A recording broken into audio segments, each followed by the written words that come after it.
আমরা এখন ডুয়ার্সের মূর্তি নদীর পাড়ে। আমরা যে জায়গাটায় আছি এটা ঠিক গরুমারা জাতীয় উদ্যান ও চাপড়ামারি বন্যপ্রাণী অভয়ারণ্যর সংযোগস্থলে। আজকে আমাদের এপিসোডে থাকবে নদী, বনাঞ্চল বিচরণ ও চা গাছ কেনার পরিকল্পনা। আপনি যদি চা গাছ কিনে বাড়ি নিয়ে যেতে চান তাহলে কত খরচ পড়বে তাও থাকবে আজকের এপিসোডে।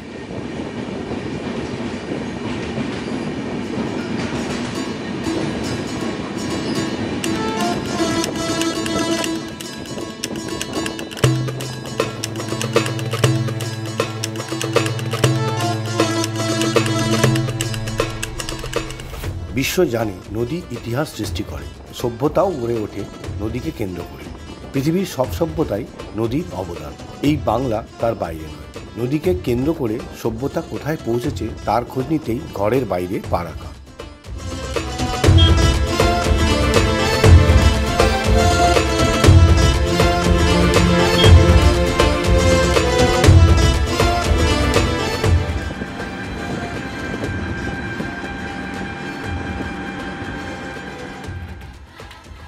নদীর হাত ধরে গড়ে ওঠা সভ্যতার অন্যতম সৃষ্টি প্রকৃতি। প্রকৃতির টান মানুষ কোনোদিনই উপেক্ষা করতে পারেনি, আজও পারে না। সে কারণেই মানুষের গায়ে লেগেছে পর্যটকের তকমা।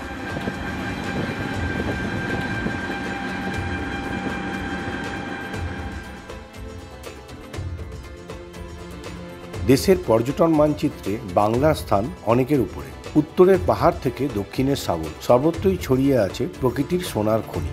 এই রকমই এক খনির নাম উত্তরবঙ্গের ডুয়ার্স।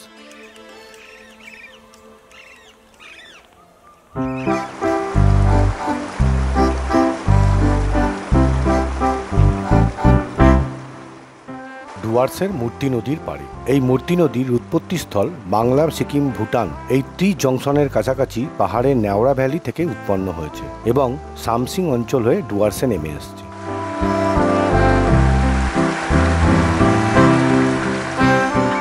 মূর্তির সৌন্দর্য লুকিয়ে রয়েছে তার স্ফটিক স্বচ্ছ জল এবং চারিদিকের জঙ্গল এবং সেই জঙ্গলের বন্যপ্রাণীর বিচরণের মধ্যে দিয়ে।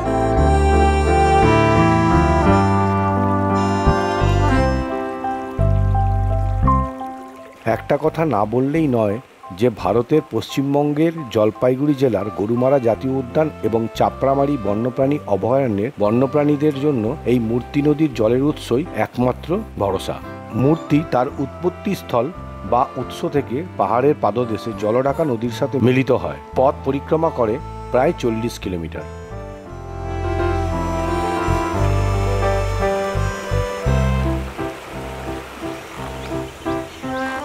এই সবই হচ্ছে জঙ্গলের করিডর, যেখান থেকে হাতি যাতায়াত করে।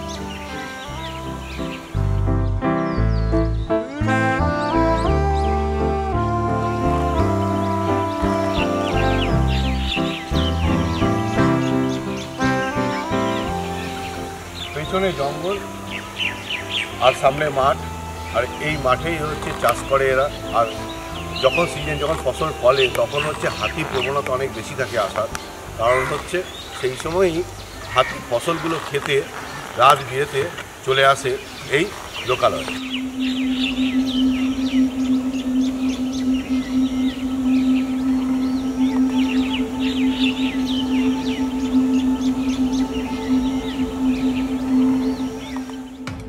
জঙ্গলটা হচ্ছে চাপড়ামারি ফরেস্ট। পায়ে হেঁটে ঘন জঙ্গল পরিক্রমা নিষিদ্ধ, তাই সকাল সকাল বেরিয়ে পড়েছিলাম কিছু পাখির ছবি তোলার উদ্দেশ্যে মূর্তি নদীর লোকালয়ের কাছের জঙ্গলে। এটি চাপড়ামারি অভয়ারণ্য লাগোয়া একটি অঞ্চল।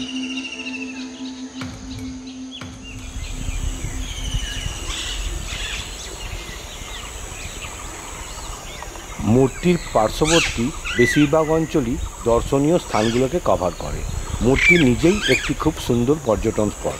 মূর্তি নদীতে আপনি ঘড়িয়াল খুঁজে পেতে পারেন এবং স্বচ্ছ জলের নিচে আপনি মাছেদের আনাগোনা দেখতে পারেন। মূর্তি নদীর এই পার্শ্ববর্তী অঞ্চলে যখন তখন হাতির দেখা খুবই বেশি পাওয়া যায়।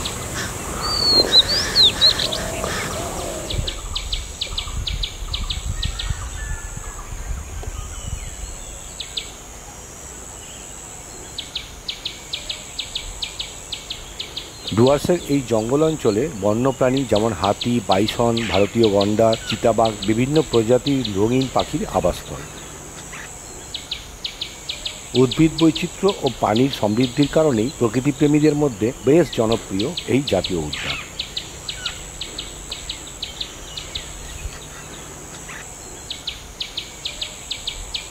সকালে এবং বিকেলে মূর্তির চারপাশে থাকলেও দিনের বেলায় আপনি ঘুরে আসতে পারেন গরুমারা জাতীয় উদ্যান বা চাপড়ামারি বন্যপ্রাণী অভয়ারণ্য। উভয় জঙ্গলেই আপনি জিপ সাফারি করতে পারেন।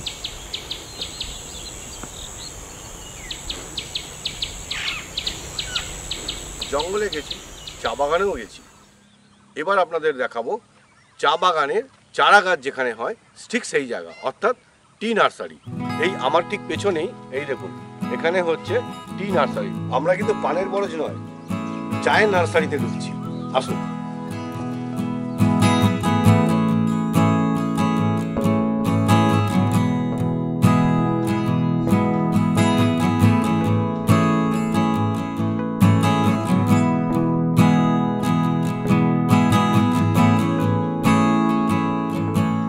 গাছটা হলো 3 পাতি।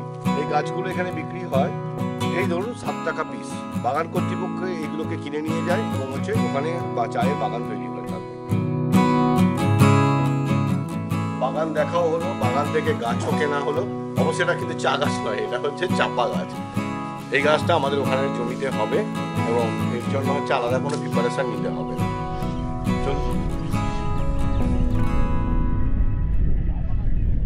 অক্টোবরের মাঝামাঝি থেকে মার্চের মাঝামাঝি সময়ে মূর্তি সবচেয়ে ভালো পরিদর্শন করা যায়।